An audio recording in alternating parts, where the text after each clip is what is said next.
بەناوی خۆی بەخشندەی میهرەبان سڵاو لە بینەرانی کەناڵی ئاسمانی پەیام. بنیادی شار و هزری گۆڕانکاری ناونیشانی بەرنامەی گفتوگۆی ئەمڕۆمانە. هەوڵ دەدەین ئەمڕۆ قسە لەسەر بنیادی شار بکەین. ئایا شار لە شارستانیەتی مرۆڤایەتیدا چ پێناسەیەکی بۆ کراوە؟ شار چییە؟ ئایا ئەو ڕووداوانەی لە شارە دروسە بێت بۆ خۆیان دەچنە ناو بنیادە مادی و معنەویەکانی شارستانیەتەوە؟ ئایا شار بۆ خۆی چ ڕۆڵێکی هەیە لە دروستکردنی گۆڕانکاریەکاندا؟ زۆر جار قسە لەسەر شار دەکرێت کە شار جۆرێک لە نەرجسیەت یاخود جۆرێک لە غروری تیا دروسە بێت. ئایا ئێستا بیرەوەری 234مین ساڵی دامەزانی شاری سلێمانیە. شاری سلێمانی لەکوێ ئەو شارانەدایە کە لە بنیادی شارستانەتی مرۆڤایەتی ڕۆڵی کاریگەریان بینیوە؟ سلێمانی ڕۆڵی بینیوە لە ڕووداوە مێژوویەکاندا یاخود ئەو ڕووداوانی لە ناوچەکاندا بووە. زۆر جار لەسەر بڕیارە نێودەوڵەتەکانیش کاریگەری هەبووە لە مێژووی 100 ساڵی ڕابردوودا. ئایا بۆ خۆی ئەمانە چوونەتە ناو هزری گۆڕانکاریەکانەوە؟ ئێمە هەوڵ دەدەین ئەم شەو قسە لەسەر بنیادی شار و هزری گۆڕانکاریەکان و شاری سلێمانی بەنمونە باس بکەین لەگەڵ میوانەکانم هەریەک لە بەڕێزان دکتۆر زریان حاجی توێژەر لە بواری شارستانەتی ئیسلامی، مامۆستا عەبدولخالید سابیر شارەزا لە مێژووی شاری سلێمانی بەخێربێن بۆ ستودیۆی بەرنامەی گفتوگۆ. دکتۆر زریان، شار چۆن پێناسە کراوە لە مێژووی شارستانیەتەکاندا؟ ئایا بۆ خۆی بنیادی شار چۆتە ناو بنەما شارستانیەکانەوە؟ بەڵێ، سپاسانەکەم. لە ڕاستیدا پێش هەموو شتێ ئەگەر سەیەکین هەر بۆ خۆی وشەی شارستانیەت لە شارەوە هاتووە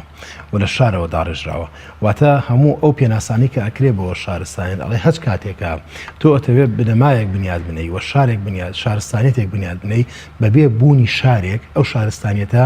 لە بنەڕەتا بنیاد نانبێ. بۆ یەگە بێت و سێری بچینە دواوە بۆ مێژووە کۆنەکەی کە هەمانە هەر بۆ خۆی لە زمانی ئینگلیزی ئەگە سێری وشەی سیڤیلایزیشن بکەین، وشەی سیڤیلایزیشن هەر بۆ خۆی لە سیتیزنەوە هاتووە کە داتاشراوی وشەی سیتیە لە دواییدا بۆ بە سیڤیلایزیشن کە لە ئەسڵی وشەکە لە شارەوە داتاشراوە کە سیتیە. هەروها ئەگەر بێت و سێرێکی وشەی لە زمانی عەرەبیا سێری بکەین کە لە حەضارەوە هاتووە. ئیبن خەلدون بۆ خۆی ئەڵێ لەبارەی شارەوە شارستانیەتەوە ئەڵێ الحەضارەة هي إقامة في الحضر، واتە بریتیە لە نیشتەجێبوون لە حەزەرە لە شارە لە شوێنێکی نیشتەجێبوونی شارستانیە. لە بە هەمان شێوە کاتێ نەسەر زمانی کوردیش کاتێ باسی شارستانیە دەکەین هەر زۆر جواندا ڕێژراوە کە پێوترێ شارستانیەت، واتە لە شارەوە ئەتوانی بنەماکانی شارستانیەت بنیاد بنەی. هەر زۆر دووریش نەڕۆین، پێغەمبەر درودی خوای لەبێ یەکەم جار کە گەشت ئەکا بۆ لە گەشتەکەیە کە گەشت ئەکا بەرە و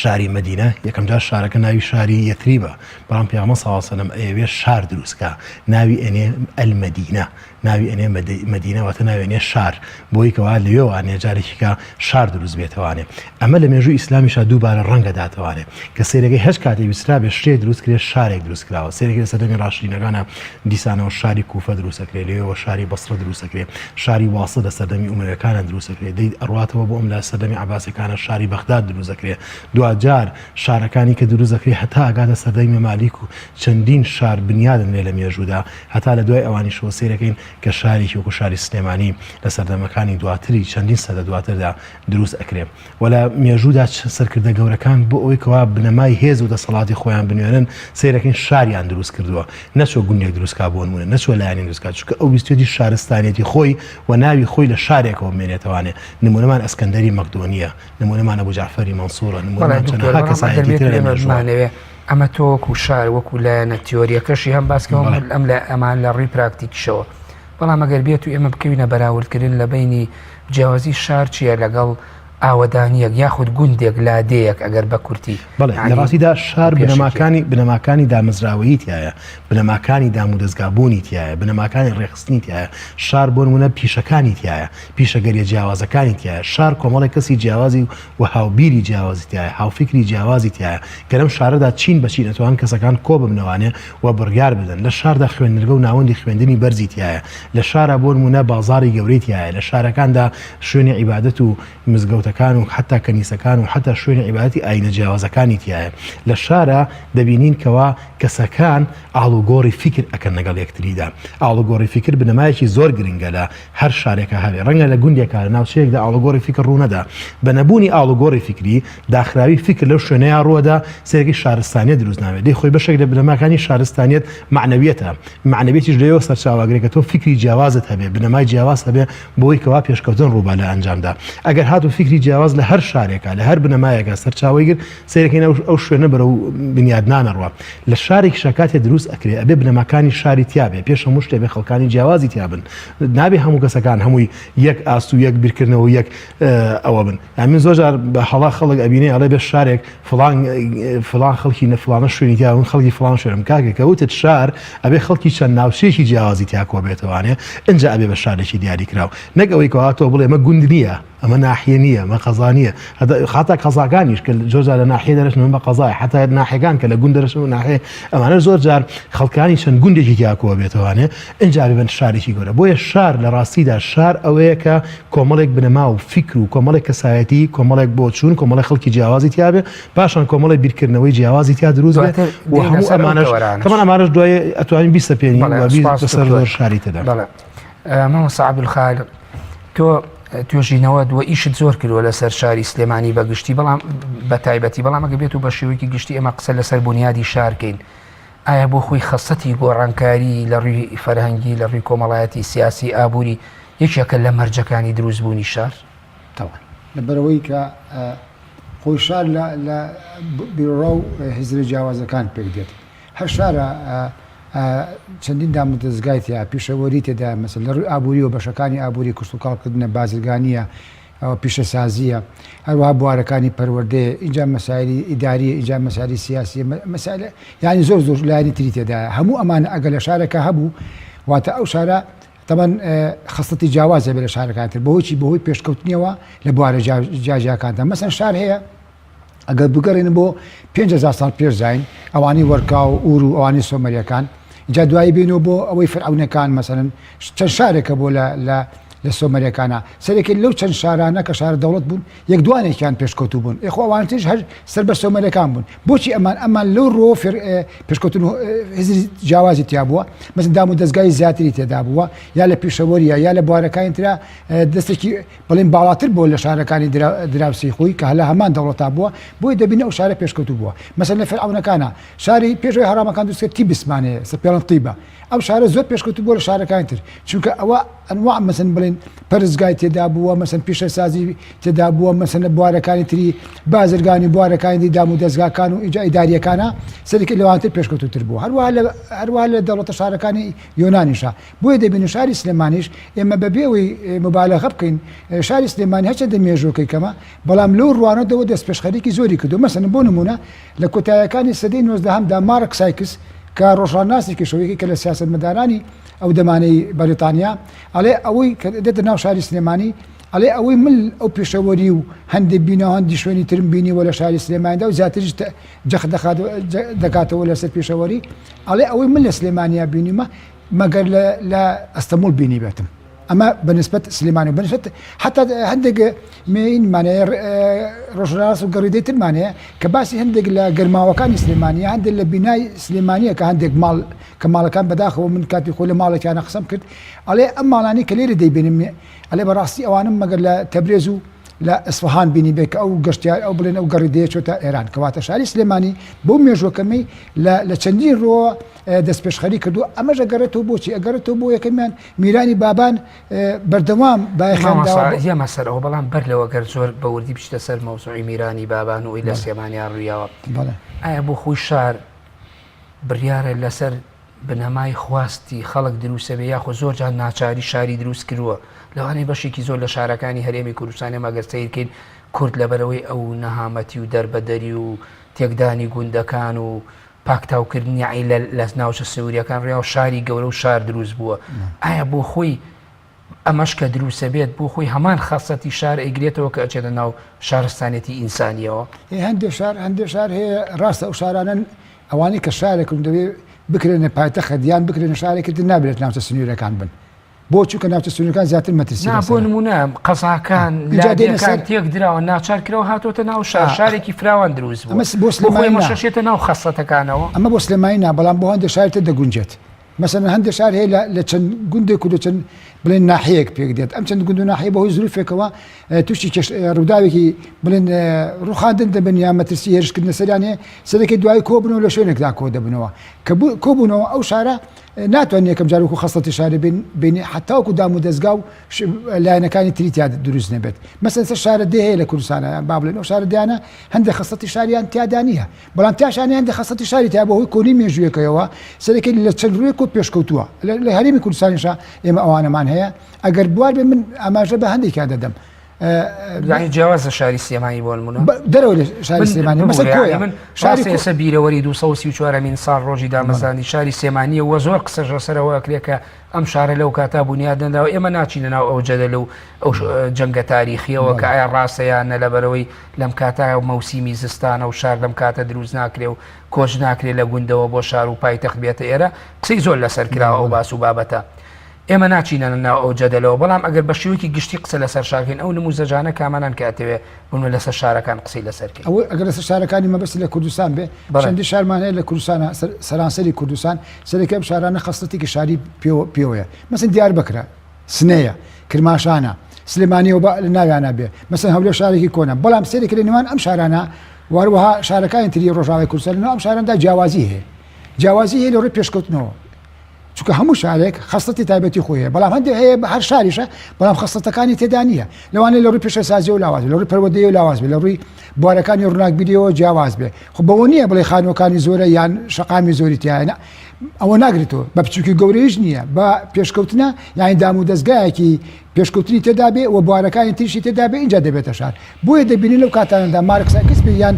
ڕۆژاناسەکانی تر بێ یان گەریدەکان بە کوڕیچ یان فرێزەر یان ئەوانی تر سێرەکەی بەراوردی سلێمانی دەکات لەگەڵ هەندێک شاری ترا یان بەراوردی شاری کرماشان دەکات لەگەڵ هەندێک شاری ترا بۆچی کرماشان دەڵێ بۆ چەند شارێکی تری کوردستانی ئێران ناڵێ ئێمە بۆیە چونکە ئەو شارانە خەسەتەکانی شاربوونی خەسەتەکە شاربوونی تێدایە و لە ڕووی ئەوە شەوە پێشکەوتووە مەرجش نییە ئەو شارە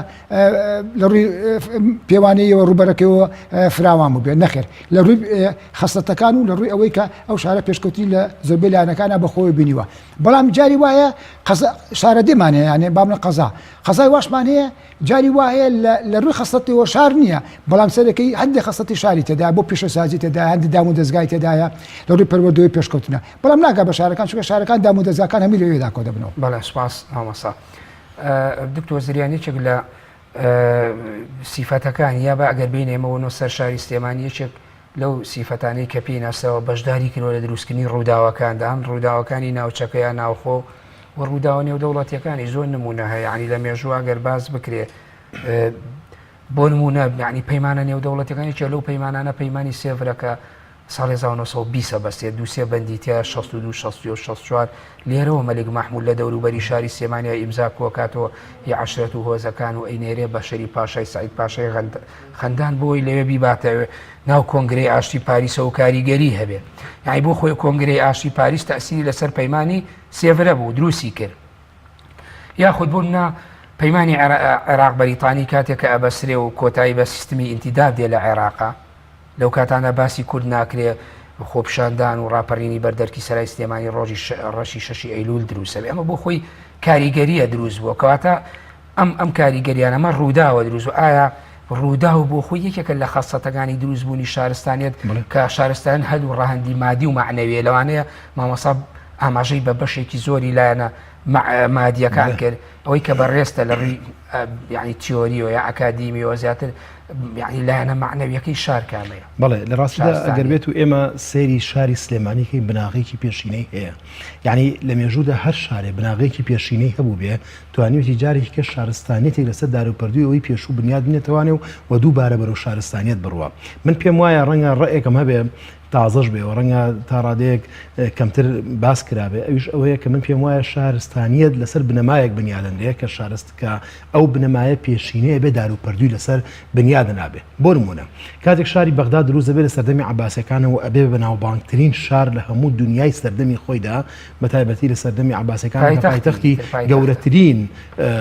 دەسەڵاتی و خلافەتی ئیسلامی کە گەورەترین دەسەڵاتی سەردەم بووە هەتا لەگەڵ ئەوروپایەکان لەگەڵ شارلەمان و چۆچۆ هەمویان پەیوەندی گەڵابەسن. من پێم وایە شاری بەغداد کە دروست بوو هۆکارەگەری پێشکەوتنەکەی بۆ ئەوە دەگەڕێتەوە کە پێشتر سە دار و پەردووی شارێکی تر دروست کرا کە پایتەختی ساسانیەکان بوو کەوی شاری تایسەفۆن و شاری مەدائین بوو کە شاری مەدائین چەند نزیک بوو لە شاری بەغدادەوە هەموو خەڵکە ڕۆشنفیکر و هەموو کەسایەتیەکان و هەموو ئەوانەی کە لە بوارەکاندا پێشکەوتوو بوون و پێشتر لە پایتەختی دەوڵەتێکی زلهێزیەک و ساسانیا بوون سەرەکی بە هەموو دام و دەستگا و هێزیانە ئۆچنە ناو ئەو دەوڵەتە نوێوانەی وەسەر دار و پەردوو خەڵکە شارستێنەکە ڕاهاتووە بە شارستانیت و ئەو شارە بنیادەنێ. شاری سلێمانیش بە هەمان شێوە ئێمە گەر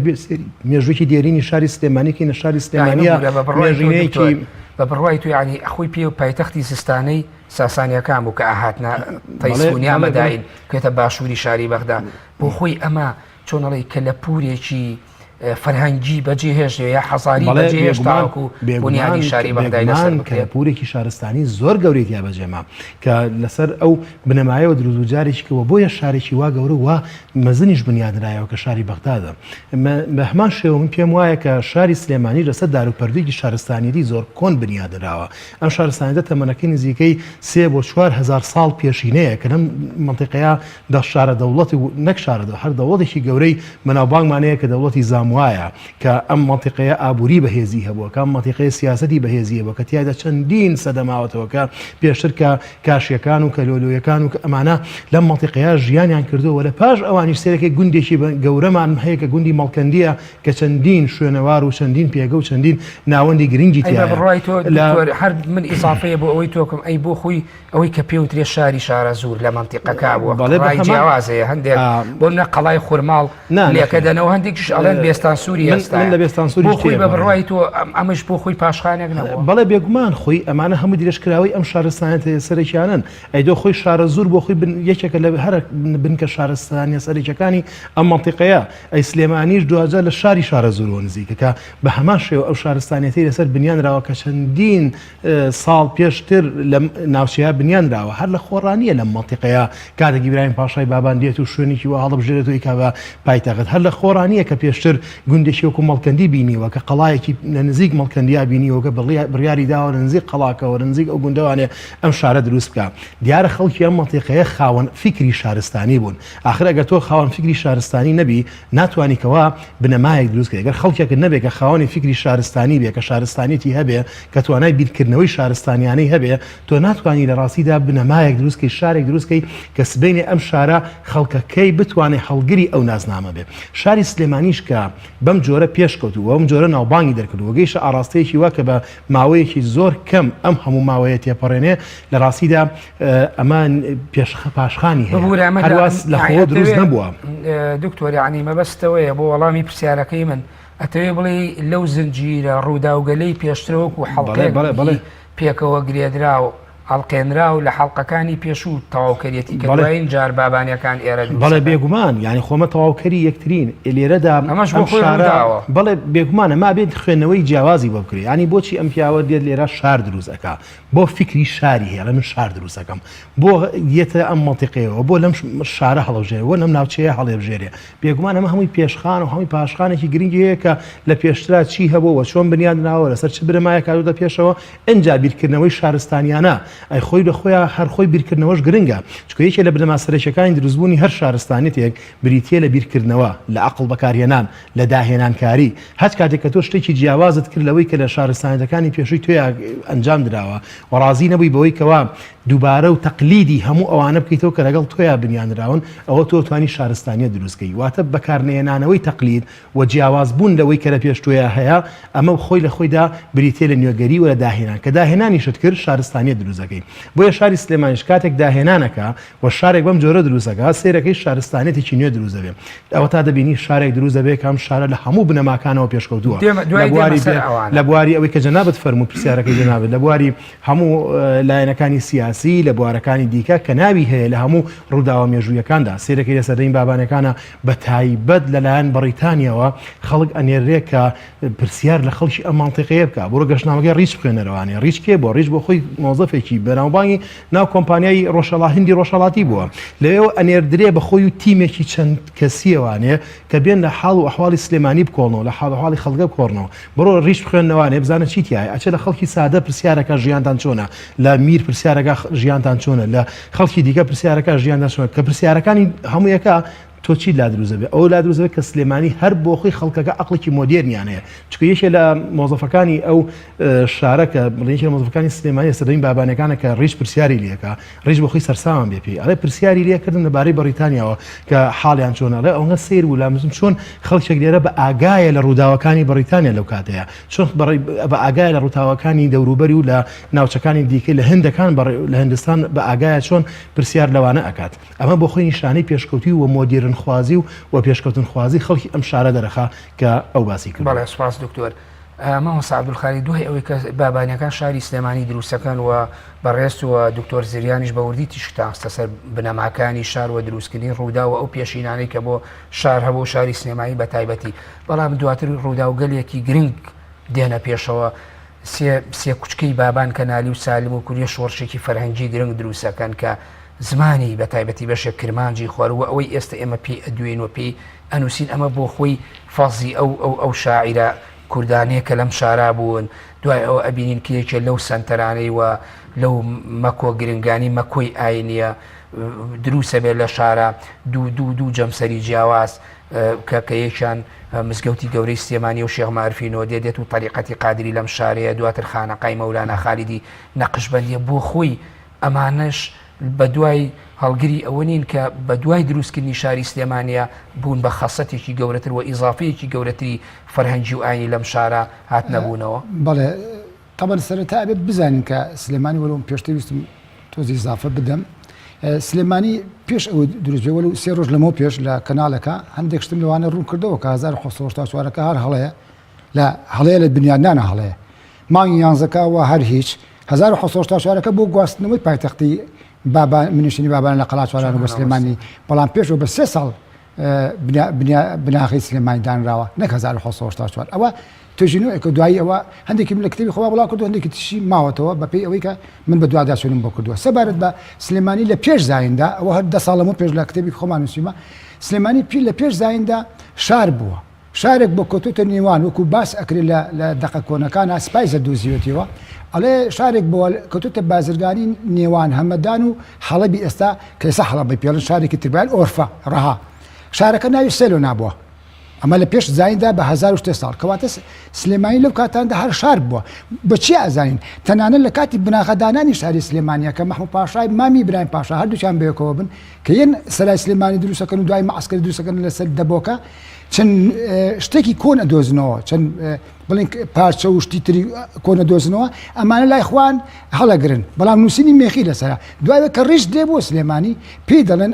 ئەڵێ هەمان دێشتمان دۆزیوەتەوە لەوێدا نەمازانیەوە ئەمە چیە بۆمان ناخێنێتەوە تەمان نووسینی مێخیە کەواتە لەوە پێش سلێمانی هەر شار بۆ ئەو شوێنەوارەی کۆنە ماوەتەوە لە سلێمانیدا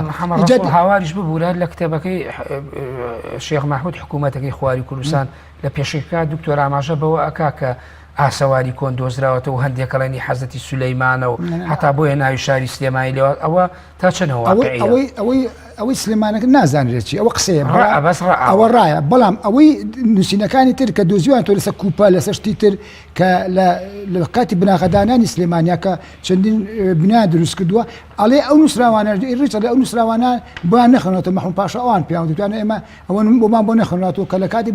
هەڵکردنی سلێمانی و دروستکردنی هەندێک بینایە سەرا و ئەوانترا ئەوانان دۆزیێت و کەواتە پێشتر سلێمانی شار وەکو سوپایزەریش واڵێت سەبارەت بە پرسیارەکەت ئەڵێ سێکوسکەی بابان تەمەن ئاشکرایە کە میرانی بابان لە برایم پاشاوە تا ئەوانەی دوای خۆشی کە شاری سلێمانیا بنیان ناوە داوایان هەچ کەسێک کردووە لە ڕووی پێشەوەری لە ڕووی زانستەکانی ئەو سەردەما ینی خوێنەوارێکی هەبوو بێت لە هەر بوارێکا ببێت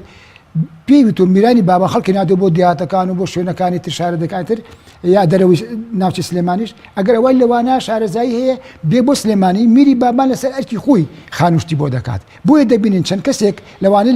لەو بوارانەدا شارەزا بوون هاتونتە ناو شاری سلێمانی و بە تایبەتی لە دوای دروستبوونی سلێمانی و پێشتر ئەوە لە قەڵاچواران ئەوەی وتووە سەرێکی وردە و کەسایەتی دروستە بێ لە شاری سلێمانیدا ئەینا کەسێکی کو مۆلانە خادی نەقشبەندی خۆی خەڵکی کوێ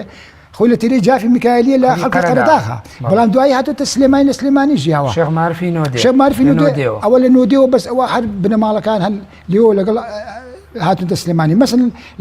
هەر لەگەڵ کۆچی یەکەمی یا گواستنەوەی منشینی بابان لە قەڵاچوالان و پایتەختەکەی کە بۆ سلێمانی دێ چەندین کەسایەتی خاوەن پێش و کەسایەتی ئەوانەی خوێندەواریان هاتون لەگەڵیانە یەکێ لەو کەسایەتیانەی کە هەر مەکتەبەکەشی هێناوە لە قەڵاچوالانەوە بە کۆڵ و بار هێناویانە بنەماڵی شم باپیرە گەوری شەم محەممەی خاڵە کە ئەسر وسەر مەلا ئەبوبەکری مصەنیف هەر کتێبخانەیەکانە بۆ لە قەڵاچوالان قازی سلێمانی شەم محەممەی خاڵ ئەمە هەر خانەکەشیان هێناوە بۆ سلێمانی لە مزگەوتی گەورە دایانن بەڵام دوایی مێجەسۆن لە ساڵی 1920دا دێت وەکو گورگی برسی پەلامارەدە و مەزبێکی نالی لە خاک و خۆڵەوە دێت ئەمە دوای دێنە سەر ناری ئەوەی ئەوە پێش نالی باسەکەم من ئەمانە پێش ناریە دوای ئەوە لەگەڵ هاتنی سلێمانیە ماڵی قازی ئەوان هاتن باپیرە گەوری قازوان حاجی شەخەمینی خاڵ بۆیە دەبینیم مزگەوتێکەیە لە گەڕێکی گۆژی سلێمانی گۆژی کۆنەڵم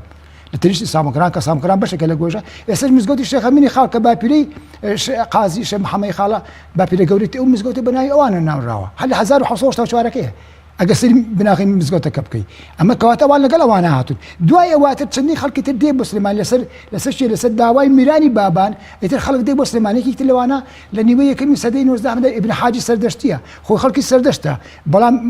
ئیمام و مدەریس بۆ لە مزگەوتێک لە مزگەوتیی گوندی جێشانەی بەرامبەر سلێمانی لەوێەوە ئەو دێ بۆ سلێمانی لە مزگەوت ئەیکەن ئیمام و مدەریس ئەمەیەکێکە لەو کەسانی کە چەندی خەڵک لە سەدەستی ئەو فێری خوێندن بووە اینجا بابێنە سەر ئەوەی وازە تەریقەتەکان بێنە چەند کەسایەتی تریشبانەیە هەر هاتونتە سلێمانی وەکو عومەری قەرەداخی لە بنەماڵی مەردۆخە ئەوانە لە قەراق ژیاون پێشتر لە سووریاوە هاتون ئەو من لە کتێبەکەمان نووسیمە بە تەفاسیلی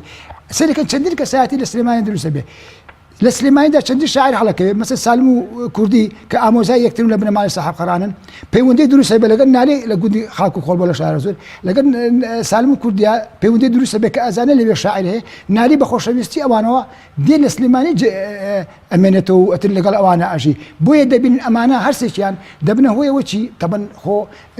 شێخ معرفی نۆدێ کە لە سلێمانی بۆ کابراایەکی بڵێن زانا بۆ لە بوارەکانی خۆیان میرانی بابان هاوکاریان زۆر کردووە تەنانەت ئیبراهیم پاشا کە بناغی سای سلێمانی لە گەمامەدانێ پێشتر کە کوڕە میر بووە لە بەغدا ماوەیەک ماوەتەوە سەری کردووە بەغدا شارێکی ئاوا گەورەی و فراوانە و جم و جۆڵی بازرگانی و جم و جۆڵی پەروەردەی و جم و جۆڵی علمی شتی وایە ڕۆژانەوتێتی من ببم بە میر ئەمن پایتەختێک دروستەکەم بۆ منشینی بابان کە وەکو شاری بەغدا گوێ بۆیە دەبین لە سەرچاوە بیانەکان و هەتا سەرچاوەکانی وڵاتانی دراوسێدا ئەلە شاری برای پاشا بە کێش بهێنن بە ئەبوو جەعفەری مەنسوور کە شاری بەغدا دروست کردووە لەگەڵ ئەسکەندەری مەکدۆنی کە شاری ئەسکەندەری دروست کردووە لە باکووری میسر بۆیە دەبینین شاری سلێمانی بەبێ مەدح و سەناکە ئێمە ئەوە ناکەن ئەوە وەکو ئەکادیمیین قساکەن ئەوانە نابێ هەچ کەسی خەڵکی شارەکەی خۆ زۆر پێ هەڵدان بکە ئەبێ بەو شێوەی بە باڵگەوە قسە بکەین اینجا دەبینین سێدەکەن بێژگە لەوانەیە کە چەندین ئیمام و مدەرس و پیاوی ئاینی ئەوانەی کە خوێندەواریانە بۆ لە مزگەوت و لە حوجرەکان اینجا نالیمان هەیە نالی و سالمیش کە دێن ڕێگەم بدەیت نالی و سالمیش کە دێن ئەو برەو بە شعری کوردی ئەدەن و لە شعری کلاسیکی و نووسینی کوردی پەتی بەکاردێن و وشەی کوردی پەتی و نالی خۆی لە تەبێشە کردبارە مەگە کوردی خۆی ئەو شعرێکە وتووە هەموو ئەوانەیە کە ئەمانە بناغەیەک دامەزن لە سلێمانیدا تەبەن هەمویان پەیوەندیشان هەبوو بەیەکەوە خۆ نالی و سالم و کوردی لە سلێمانیدا ئەو کاتانە شاعیر بوون خۆ شاعری تریش هەبووە لەو کاتاندا لە سلێمانی بەڵام ئەمانە زیاتر دەرکەوتون لەبەری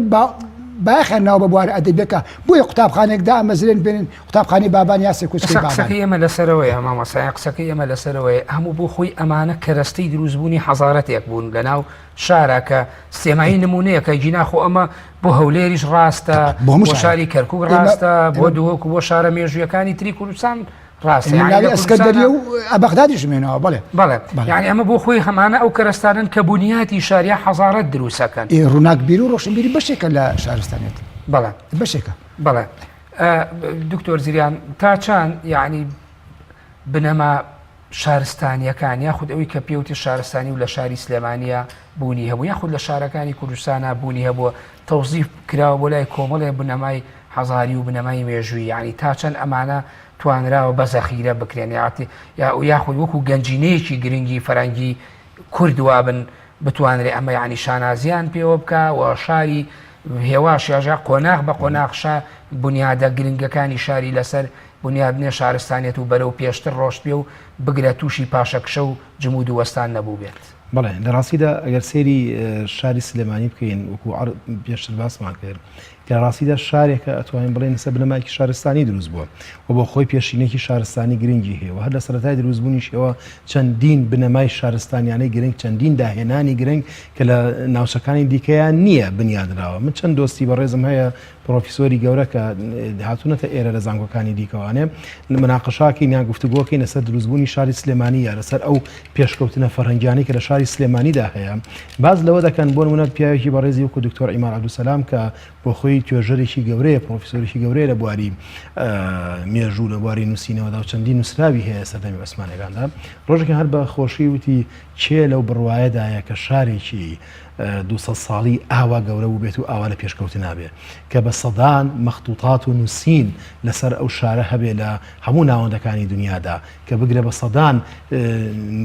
نووسینی جۆراوجۆریشی لەبارەوە نووسراوێت کە ڕۆژهەڵات ناسەکان بە هەزاران نووسین یعنی هیچ کەسێک نییە کوردناسەکان بێگومان کە هیچیان نەکردووە چەندەها سەدان نووسین و پارچە نووسراوە دۆزیتەوە هەر بە زمانی ئینگلیزی لە گۆگڵا سێرچ بکە لەسەر سلێمانی بۆ خۆت بەدەیان و سەدان شتی سێرت لەلا دروست ئەبێ هەر بە زمانی ئینگلیزی سێرچ بکە لەسەر ئەو ڕۆژنامانەی کە لە کۆنترا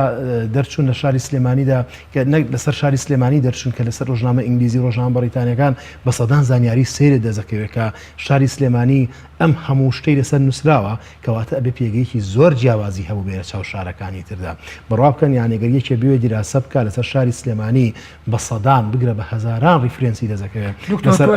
بوارانە کە بنیاد نراوە. بەڵێ تۆ لە مەسەلەی شارستان ئیشت زۆر کردووە یعنی ئەم بەراوردکاریە کە ئەیبینی کاتێ حتمما وەکوڵێ مەسحێکی معلوماتەکانی خۆت ئەەکەی یعنی ئەم شارە هیچی کەمتر لەو شارە حەزاریە گەورانەی باس کرا بۆ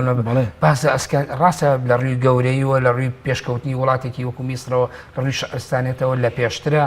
بەڵام وڵات شارێکی وەکو ئەسکەندەریە یا شارە گەورەکانی تری شارێکی وەکو بەغدا ئایا لە ڕووی بنەما و بنیادی شارەوە بۆ خۆی ئەم شارە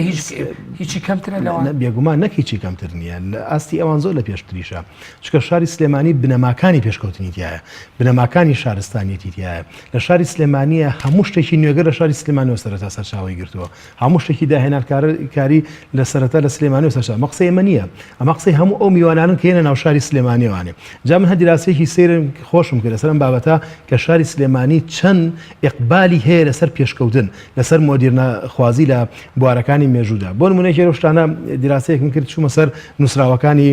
گەڕیدەکان یەکێ لەوان مەسەڵ نووسراوەکانی ئەوەی کە یادداشتیان نووسیوە ئینگلیزەکان ئەوە ڕیش عەرزم کردن پێشتر ئەوە فریزەر ئەوە زۆرێک لەوانی تر کە باسی عەقڵیەتی پێشکەوتن خوازانەی ئەم شار خەڵکی ئەم شاراکەن کە چەند زوو شتی مۆدیرنیتە وەرەگرن چەند زوو ئامادەن بە گۆڕانکاری چەند زوو ئامادەن بەوەی کەوا شتێک نوێ بێ وەری بگرن تا گۆڕانکاری تیا بکەن بۆ نمونە کەسێکی وەکو حسێن حوزنی موکریانی هاتۆم شاری سلێمانی و چەند مانگێک ژیاوە من تازە ینی ماوەی لەمە پێش لە گەڵ کتێبەکەیە کە تەبع بوو کۆبەرهەمەکەی سێرەکەم شتێکی تازەشی لەگەڵ تەبع بۆ کە یادداشتەکانی خۆیتی ئەو چەند مانگە کە لە شاری سلێمانیا ژیاوە یادداشتەکانی خۆی نووسیدون حسێن حوزنی موکریانی یعنی هاتووە گەڕک بە گەڕک نووسیوێتی اینجا باسی خەڵکەکەی کردووە باسی وەکە کەسایەتیەکانی ئەم شارە چەند ڕۆشن بیر و چەند خاوەن ئیقبالن لەوەش گرنگتر تۆ کاتێک کەسایەتی ئەم شارە ئەبینی کاتێک لەم لێرە تێپەڕن ئەچنە شوێنێکی تر خەڵکانی تر چەندە لە خەڵکانی تر پێشکەوتن خواسترن سیرەکەی بە دلیلی ئەوەی کە هەمویان بۆ نمونە هەموو ئەفسەرە بەناوبانگەکانی دەوڵەتی عوسمانی کە هێنەوانێ سلێمانی دوای دەوڵەتی عوسمانی ئەو ڕێخە و شاری بڵێن دەوڵەتی تازەی عێراقی دروست دەکرێت هەموو ئەفسەر بەناوەکان زۆرینیان خەڵکی سلێمانین زۆرینیان لە ئەسڵی سلێمانی بوون وەزیرەکانی حکومەتی عێراقی کە کورد بەشێکیان کە بەر کوردەکە و زۆرینەی زۆریان هەر لە کوردەکانی سلێمانی بوونەوە ئەمین زەکی ئەوە ئیلا ئاخری کە چەندی نمونەمانەیە هەموو ئەو کەسایەتیانی کە لە وڵاتی عێراق و لە دەوڵەتی عوسمانیدا ڕۆڵیان هەبووە ڕۆژی ڕۆژان مەسەن لە شاری سلێمانیدا سەرەکەی دەوڵەتی عوسمانی بیرەکاتەوە یەکسەر قوتابخانەی ڕۆژدیا کاتەوانێ کە ئەمە بناغەیەکی سەرەکی دروست دەکات لەو سەردەمەی خۆیدا بۆ دروستبوونی چەندین کەسایەتی ڕۆشنبیر کە لە شارەکانی ترە ئەمە ناکرێتەوانێ سەرەکەی کەسێکی وەکو حاجی تۆفیق بەگمانەیە پیرەمێردی شاعیر کە ئاچێتە دەرەوەی سلێمانی سبێنێ بەچی لە پێش ئەوانەوانێ مولانە خالی نەقشبندیمانەیە کاڕاتە دەرەوانێ و ئەبێ بەو مولانە خالیدەی کە هەموو دنیا ئێستا شوێنکەوتەی ئەو طریقەتەیەکی و هەموو کەسێک بەخۆی بە نەقشبندی بە مولانە خالیدەوە ئەناسێنێ نالی گەورەمان هەیە کە نالی ئەڕواتە دەرەوانێ و لە ناو سعودی و لە مەکە و مەدینە دوایی چی بەسەرێت و کێدە تازە ژیان نامەی دۆزراوەتەوانێت کە بۆ خۆی بووە بە ئیمامێکی گەورە لە ناو مەسجید الحرام و لە ئەوانە چەندین کەسایەتی ترمان هەیە ئەم هەموو بنەماڵە بەناوبانگەی شاری سلێمانیمان هەیە کە هەر یەکێکیان مەسەرەن بەناوبانگ بوون وەرە کەسایەتی سلێمانی بوون کە چونەتە دەرەوانێ سێک بەناوبانگ ئەمە بەڵگەی لەسەر چی لەسەر زیندوێتی خەڵکی ئەم شارە لەسەر پێشکەوتن خوازی خەڵکی ئەم شارە کە هەمیشە ئاواتی وەرگرتنی زانست و زانیاری بووە ئەمەش بەڵگەی لەسەر ئەوەی کە ئەم خەڵکە شارستانین تۆ کۆمەڵی وەصفت کرد و کۆمەڵە وەصفەکانیش هەمووی بە بەڵگەی تاریخی و حەزاری ئەمانەت باس کرد بەڵام زۆر جار ئەمە لێکدانەوەی خراپ دروست کردووە بۆ کۆمەڵێک یعنی تێڕوانین بۆ شاری سلێمانی کە هەبێ زۆر جار بە جۆرێک لە ئەنانیەت یان نەرجسیەتی دروست کردووە لە خەڵکی شارە کە باسی ئەم فەزە تاریخیانەکەی و ئەم زەخیرەیە و ئەم گەنجینە گەورە مێژوویە کە شاری لە ناو شاری سلێمانیا بووە لەوانەیە لە بەرامبەرە خەڵکی شارەکانی کە بە جۆرێک لە زیادەڕۆیی و جۆرێ لە غورور و جۆرێ لە لێکدانەوەی خراپ ئەمە وێنان تا چەند ئەکرێ ئەمە هاوسەنگیی تیاگەی هەموو پێشکەوتنێک هەموو شتێکی نوێ لە ڕاستیدا ئەو خەڵکانی کە پێیان ناکرێت ئەبن بە بەرچەکردار بووی ئەبن بە ڕەخنەگر بووی بەڵێ بێگومانکو ئەکادیمیەک ئێمە تۆ جەنابەت بە منەوەکو لە بواری شارستانێت تا ئیش بکردۆ چی ئەدبینی لە شارستانێتە لە سلێمانی منش لایەنە شارستانەکانی سلێمانی بۆ جەنابەت بۆ بینەرانی بەڕێز عەرزەکەین کە ئەم لایەنانەی تایە بەڵام کۆی کە وای کردبێ سلێمانی خۆی بە پێشەنگ بزانێ خۆی بە زیاتر لە شوێنێکی کە بزانێ لە ڕاستیدا بەم جۆرەش نییە چکە لە دوجارە سیرەکەی ناوچەکانی دیکەش دوای چەند ساڵێک تەقلیدی سلێمانی کراوەتەوانی لە زۆر شتا هەمان زۆر نمونەمان هەیە کە سلێمانی هەندێک لە دواییدا سێرەکەی تەقلیدمانێ ئێمەش بەڵگەی لەسەرەوەی کە نەخێ لە خۆبایی بوون نیە چونکە شارستانی دەکەی گەیانۆتە ناوچەکانی دیکەش و خەڵکانی کەش حەزیانێ کردو کە چاو لە شاری سلێمانی. سپاس دکتۆر مامۆستا عەبدولخالیق تا چەند ئەم عەقڵیەتەوە ئەم پێشکەوتنی شاری سلێمانی تەجاوزی کردووە و ڕۆشتووە سنوورەکانی شاری سلێمانی بەزاند و کاریگەری هەبوو لەسەر شارەکانی تری کوردستان و بگرە پارچەکانی تری کوردستانیش ئەو شارانەی تریشکە لە پارچەکانی تری کوردستانی ئای تا چەند ئەم فەزەی کە بەڕێزت باس کردووە دکتۆر کۆمەڵی دیکۆمنت و بەڵگەنامەی مێژووی و شارستانی و ناوی کەسایەتیەکان و ڕووداوە گرنگەکانی مێژوو ئەمانەی باس کرد تا چەند ئەمانە پریشکی یاخود تیشکی ئەمانە شوێنەکانی تریشی ڕوونا کردوێتەوە سەبارەت بەوە چەندین کەسایەتی لە سلێمانیدا هەڵکەوت و تەمەن ئەو کەسایەتیانە هەرێکی لە بوارەکایە مەسەن باسی ئەوە کراوەکە مثلا محمد مێزەکی بەک مثلا ئەوە تۆفیق وهابیە ئەوە حامی جەودەتە ئەمە مثلا دەیان کەسایەتی تری هەیە لە جگەلەوەی کە لە سوپای عوسمانیدا بوون بەڵام لە دوای لە وەزارەتەکانی شوتەنان لە بواری ڕووناکبیریش کاریان کردوون محمد مێزەکی بەک چوو بە ئەوروپا بۆ ئەوەی کتێبی دەستکەوێت بێت مێژووی کورد بنووسێتەوە مثلا تۆفیق وهابی وە خۆبازان چەندین کتێبی لە زمانەوانی هەیەی لە بواری ئاسارە هەیەی لە بواری تریشە هەیەی ئاثەواریش هەیەی مثلا لەسەر شوێنەوان ناسیوانە بێژگە لەوانە من دەیان و سەدانم لە ئەوانی سلێمانی لایە ئەمانە کاریگەریان هەبوو لەسەر ناوچەکانی تر بەسم بۆ نمونە تا ساڵی 1926 چەندین لە دوای بەسەرەن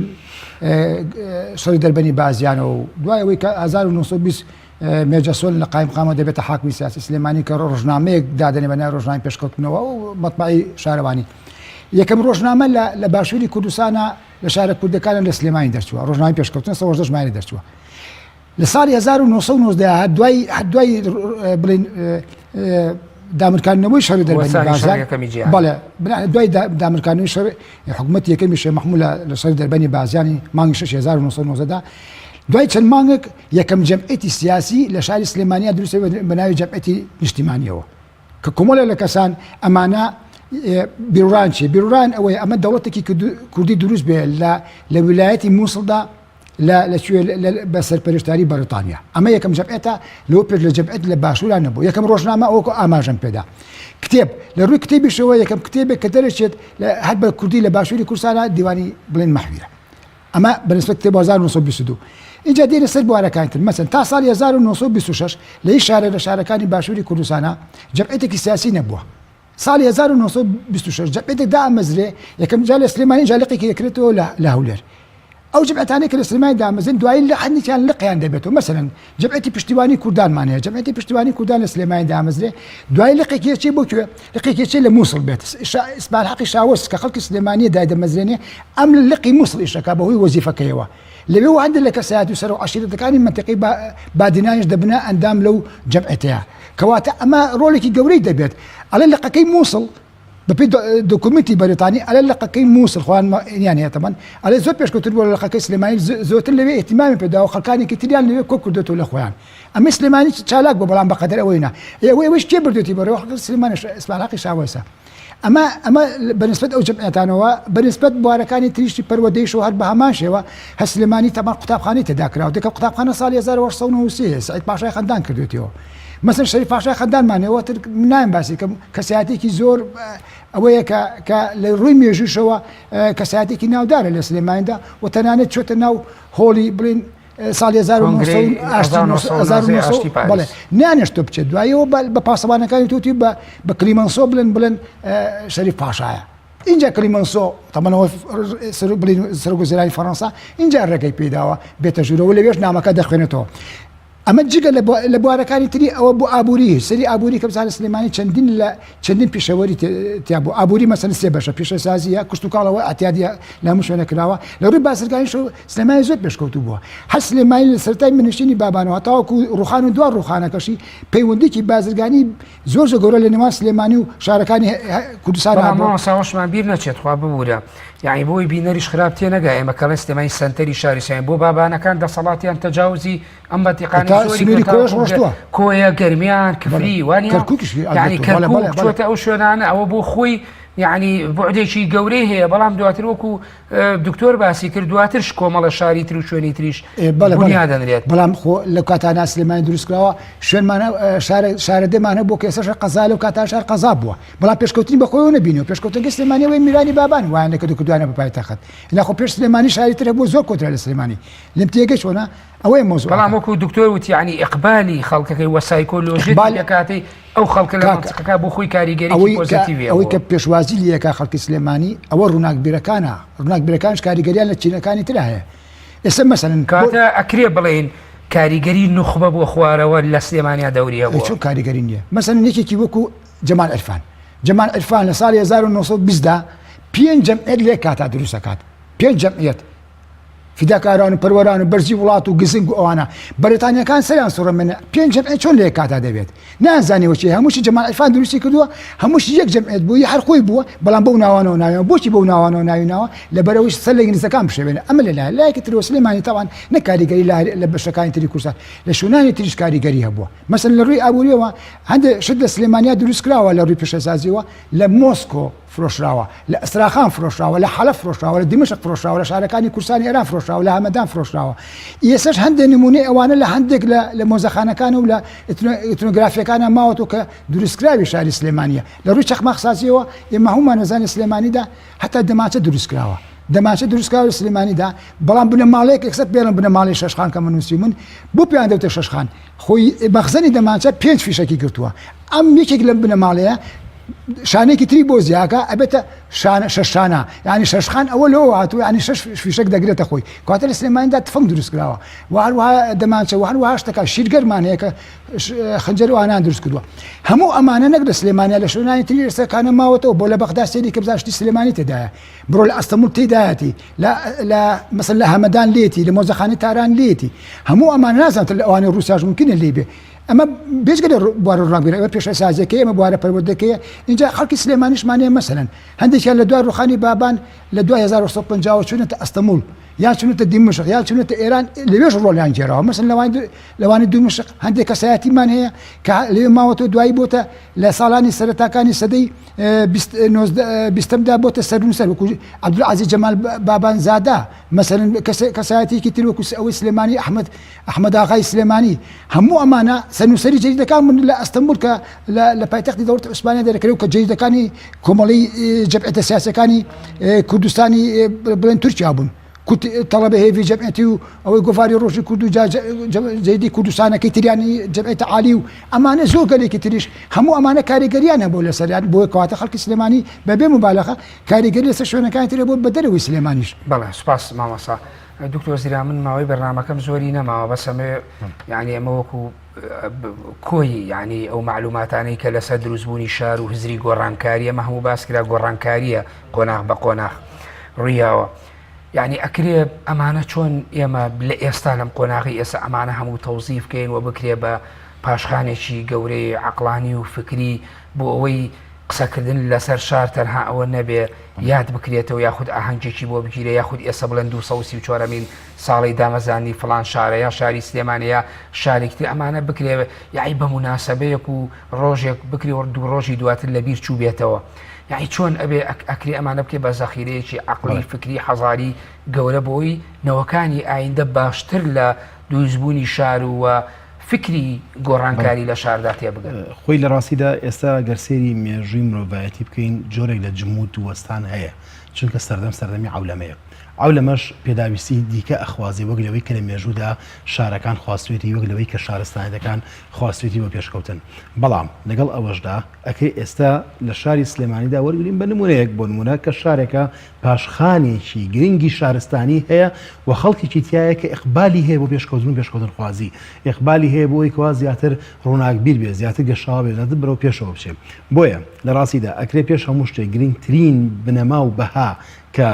گرنگی پێ بدرێت لە شاری سلێمانە بۆی دیسانەوە سەر لە نوێ بنەمایەکی گرنگ بنیاد بنرێتەوە بنەمای پەروەردەییە کە ئەکری هەموو ئەو بنەما مێژوویانە هەموو ئەو بنەما شارستانەتانە سەر لە نوێ کۆ بکرێتەوە جارێکی دیکە بینەوانێ ئێمە لە ناو شاری سلێمانیدا پێش هەموو شتێک گرنگی بە پەروەردە بدرێتەوانێ واتە سیستەمێکی نوێ دروستکەین بە پەروەردەکردنەوەی تاکەکانی ئەم شارە ئەویش بە پەروەردەی منداڵەکان دەست پێ بکەین کە بە سیستەمێکی شارستانیانە پەروەردە چکە سیستەمی شارستانیانی مۆدێرن پەروەردە بگەین هەر وەکو ڕیژ ئەڵێ هەر وەک فریزەر ئەڵێ هەر وەکەوانی دیکاڵن کە خەڵکی ئەم شارە ئیقبالی هەیە بۆ وەرگرتنی پێشکەوتن خوازی کەواتە بێ هەموو شتێک بە پەروەردەیەکی دروست دەستێکەینەوە لە ناو ئەم شارەدا دووەم شتیشیان دەستکەین بەوەی کەوا بیری شارستانیانە پەرە پێ بدەین کە لەم شارەدا هەیە لە ڕاستیدا پێویستە بۆی کە وەکو میوانەکان ئەم شارە ئاڵێن میوانمان هەیە دێتە ئەم شارەوەڵێ ئەم شارە زۆر من بۆ خۆم یەکێ لەو میوانانی کە لە کۆنفرانسی چوارەمی کۆڕی زانستی ڕۆڤایەکان بۆی لە شاری سلێمانی هاتبوونە ئێرە باسییان لەواکە و هەر جارێک ئێمە دێنە ناو شاری سلێمانی و چەند پرۆفیسۆرێکن پرۆفیسۆرمانێت لە دووەکەوە پرۆفیسۆرمانێت لە زانکانی جنوب هاتون ئەیان هەر جارگەین ئەم شاری سلێمانی شتی نوێتر ئەبینی شتی نوێتر لە خەڵکەکە فێرەبین ئەویش بۆ نمونە لایەنی حەزاری و سەقافی خەڵکی ئەم شارەیە ئێوە خۆتانە شارەکان هەستی پێ ناکەن بەڵام کە ئێمە لە دەرەوەی دینە ناو ئەم شارەوە هەستەکەین کام خەڵکە چەندە جیاوازترەوە ئاستی بیرکردنەوە و ئاستی حەزاریان چەندە جیاوازترە نمونیان لەسەر بۆ نمونە سایقیکردن هێنایەوە نمونیان لەسەر ڕێزگرتنی خەڵک هێنایەوە لە میوانان نمونیان لەسەر حتا یەکێک لەو کەسایەتی ئەجنەبیانە کە لەم شارە کە لەو کۆنفرانسە زانستیەدا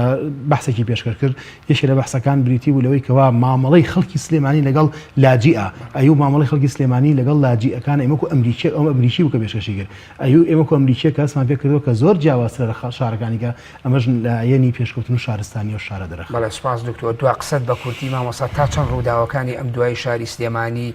بە تایبەتی عالەم چەند ساڵی دواییەکە ڕوودا و گەلێک لە شاری سلێمانی جیاوازە شارەکانی تر دروست بوو درێژکراوەی ئەو ڕووداوانەوە ئەو زەخیرە و پاشخانە مێژووی و شارستانی کە لە ڕابردووە لەم شارەوە دروست بووە بەڵام بە کورتی ئەو بناغی کە نالی سالمە کوردی دانە لە بواری ڕووناکبیریا و ئەوە درێژەی کێشاوە تاوەکو ێستەکانش کاریگەری ئێستا شوێنیان تریژە بووە ئەوە لە سەدەی بیستەمی شار ڕوویە حکوومەتێکە دووەمی شێخ مەحموودیان حیزب ئەو جەمعیەت سیاسانە کە دامەزان ڕۆڵێکی گرنگیان هەیە هەندێکیان لە بستنەوەی ڕزگاری خوازی گەلی کووردا نەک لە سلێمانیە لە سەرانسەری کوردستانیشتا و هەروەها ئەو کتێبانەی و ئەو ڕۆژنامانەی کە دەرچوون تەمان ئەمانە هەموو کاریگەریکی زۆریان هەیە لەسەر بواری ڕووناکبیری ئەمانە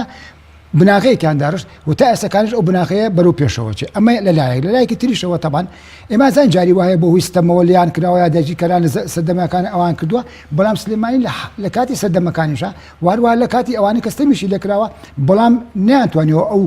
ڕووناکبیری و ئەو لایەنە پێشکەوتنی دابمرچێن و کپیکەنەوە ئەمە لەلایەکی تریشەوە سلێمانی کە کاتی خۆشی ئەو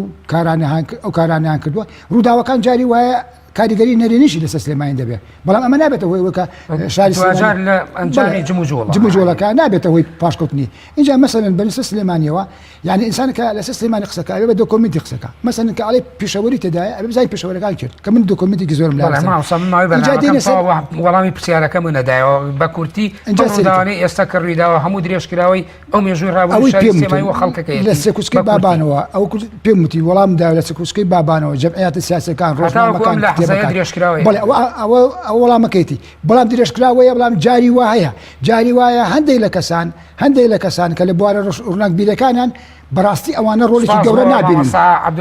لەبەرەوەی لایەنێکی ترە ناتوانێت ڕۆڵ بگرێت. شارەزا و توێژەر لە مێژووی شاری سلێمانی سوپاس بۆ دکتۆر زریان حاجی توێژەر لە مێژووی شارستانیەتی ئیسلامی دووبارە سوپاسانەکان بۆ ئامادەبوونتان لە استودیۆی گفتوگۆی بەرنامەی کەناڵی ئاسمانی پەیام. بەڵێ بینەرانی بەڕێز و خۆشەویست بەم شێوەیەتمە کۆتایی گفتوگۆی ئەمڕۆمان تا گفتوگۆیەکی تر بەخوای گەورەی میهرەبانتان دەسپێرم خواتان لەگەڵ کاتێکی خۆش بۆ هەموو لایەک.